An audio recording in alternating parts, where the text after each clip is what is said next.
चंपक कलिता साहब, देखिए आप मुद्दे को डाइवर्ट कर रहे हैं। वो आजादी, इन सारी बातों को आरएसएस ने क्या किया, बीजेपी ने क्या किया, इनको मिक्सअप करके यूसीसी के बिना पर आप हिंदू का सर्टिफिकेट नहीं दे सकते।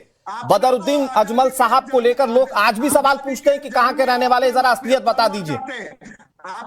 मैं आ रहा हूं चंपक कलिता साहब, डिवीजन किया। मैं कांग्रेस के पास जा रहा हूं। के शर्मा जी, के शर्मा जी, एक तो कि भाई आप चूंकि आज तो वकील के ड्रेसअप में भी आए, आप खुद वकील भी हैं, मैं दर्शकों को बता देता हूं कांग्रेस नेता होने के साथ साथ वकील भी हैं। तो भाई जब सुप्रीम कोर्ट ये कहे कि देश में यूसीसी की जरूरत है, दो मामलों को ऑब्जर्वेशन में रखते हुए सुप्रीम कोर्ट की टिप्पणियां हैं, आप जानते हैं इस बात को, तो वो अगर बीजेपी लागू कर रही है तो उसमें हिंदू का सर्टिफिकेशन क्यों दिया जा रहा है कि भाई आप नकली हिंदू अगर से लागू कर रहे हैं? ये उनका परसेप्शन है, लेकिन मेरा ये एक मानना है कह दीजिए गलत परसेप्शन है।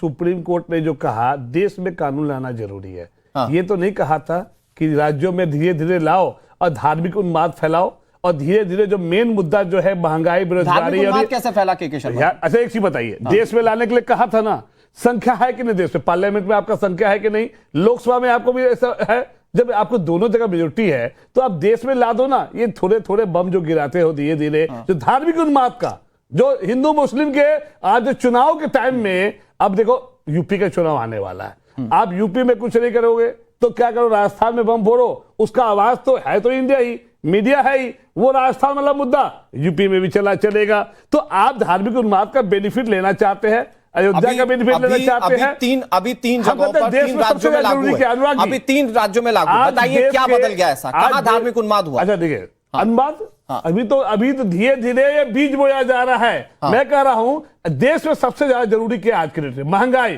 बेरोजगारी, शिक्षा। क्या प्राइवेट जो सरकारी स्कूल है, प्राइवेट स्कूल है, क्या तो, उसमें यूनिफॉर्म सिविल कोड आएगा? अगर देश के लिए महंगाई, बेरोजगारी और ये सब इंपॉर्टेंट है तो यूसीसी के मुद्दे पर विरोध करके आप इसको यूनिफॉर्म सिविल कोड राजस्थान में एक्सेप्ट कर लीजिए। तो यूनिफॉर्म सिविल कोड में जो प्राइवेट स्कूल है और सरकारी कॉलेज है, वो दोनों प्राइवेट सब बंद होगा। एक कॉलेज होगा, एक स्कूल होगा, एक हॉस्पिटल होगा जिसमें सबको इलाज मिलेगा, या तो प्राइवेट होगा या तो सरकारी होगा। क्यों ऐसा कि आम आदमी के लिए धक्का और पैसे वालों के लिए क्यों? एक कानून क्यों नहीं उसमें? क्यों नहीं कानून है? तो बेसिकली आप कह रहे हैं पूरे देश में लागू हो जाए। देश में सिर्फ धार्मिक उन्माद या शादी विवाह, इससे देश में ज्यादा फायदा नहीं है। एक मिनट, देश को के शर्मा जी, एक सवाल पूछ रहा हूं मैं आपसे, के शर्मा जी, बस एक सवाल पूछ रहा हूं। आप वकील हैं, सुप्रीम कोर्ट के फैसले को मानते हैं, सुप्रीम कोर्ट के ऑब्जर्वेशन या उसकी टिप्पणियों को कंसीडर करते हैं, यूसीसी लागू होना चाहिए हाँ या नहीं?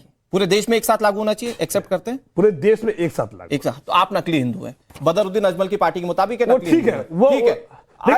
मेरा सवाल, जल्दी से 10 सेकंड। अच्छा, लड़की यदि हिंदू है और हिंदू घर में जा रही है तो लव जिहाद होता है, और लड़का यदि मुस्लिम है और वो हिंदू घर में जा रहा है तो लव जिहाद होगा। तो सेम कानून दोनों को सजा मिलेगा जिस तरह से बीजेपी लड़की है, बीजेपी जवाब देगी। क्या ये उस आदमी को ये जेल भेजेगा लव जिहाद के मामले में? नहीं, प्रमोद स्वामी जी वेट, प्रमोद स्वामी जी इसका जवाब वेट कीजिए। अजहरी साहब एक मिनट, अभी प्रमोद स्वामी जी आप तक आवाज नहीं पहुंच रही क्या? लड़का मुस्लिम है, लड़की हिंदू है तो अलग कानून। अरे भाई प्रमोद स्वामी जी एक मिनट, प्रमोद स्वामी जी एक मिनट, आ रहा हूं आपके पास, वेट कीजिए थोड़ा सा।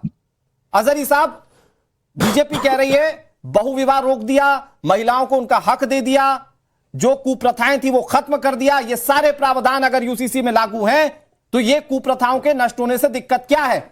इसको धर्म के चश्मे से क्यों देखा जाता है? और अब तो हिंदू का सर्टिफिकेशन मिलने लगा यूसीसी के नाम पे।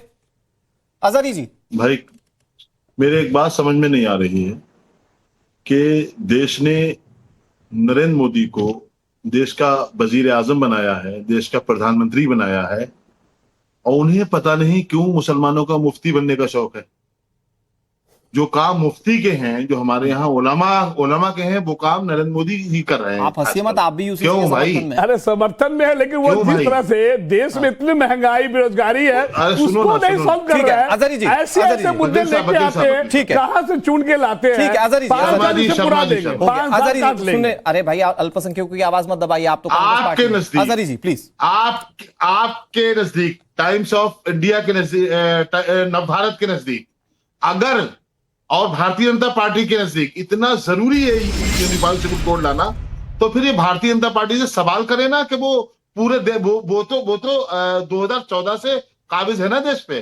वो क्यों नहीं पूरे देश में लागू करते हैं इसको। ये किस्तों में जो मुसलमानों के मामलात में दखल अंदाजी कर रहे हैं वो एकदम कर देना।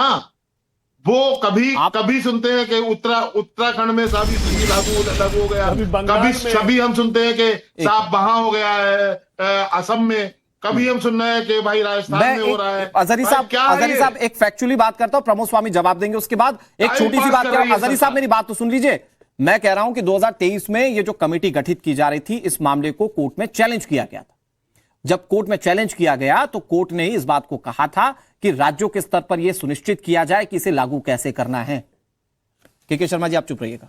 अजहरी जी मतलब इसका मतलब ये है, इसका अरे भाई आप ही ने चैलेंज किया था ना कमेटी को, और ये तो कोर्ट ने कहा ना कि राज्यों के स्तर पर देखा जाए कि लागू कैसे होगा। और आप लोगों को इसी से दिक्कत है कि राज्य स्तर पर क्यों लागू हो रहा है। जी ये जो मरकजी हुकूमत है ये देश के लिए खाका बनाने के लिए नाकाम है।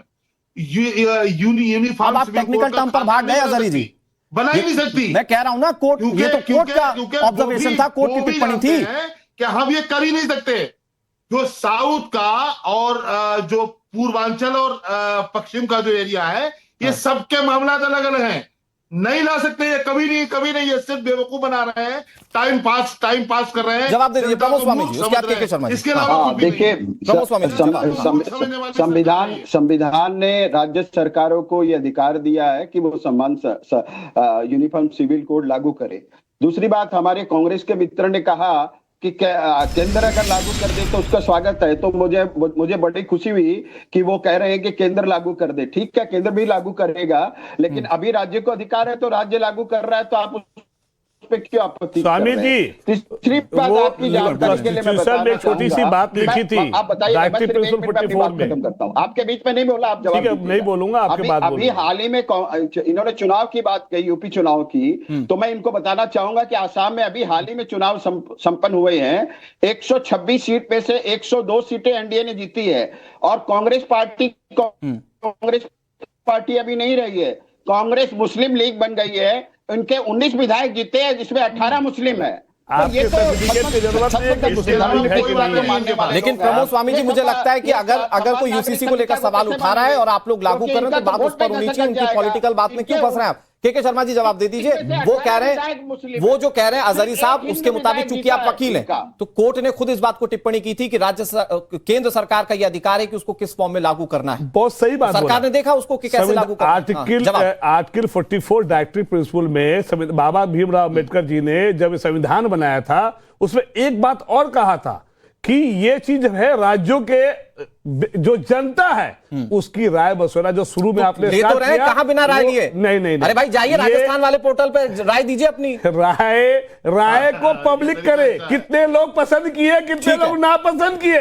ये नहीं कि आप अपना झुंझुना है डायरेक्ट लाके झंझट बजा दे। अगर कोई कमी है, बहुत शुक्रिया आप सभी का। अगर कोई कमी है तो कमी दूर होना चाहिए। पूरे कानून को आप सवालों के घेरे में रखें, वो भी तब जब सुप्रीम कोर्ट कह चुका है किस तरह के कानून की देश को जरूरत है। सोचिए जरा कि क्या खामियां दूर होनी चाहिए या कानून दूर होना चाहिए। बहुत शुक्रिया आप सभी का हमारे साथ जुड़ने के लिए। वक्त एक छोटे से ब्रेक का, ब्रेक के उस पार भी खबरें लगातार जारी।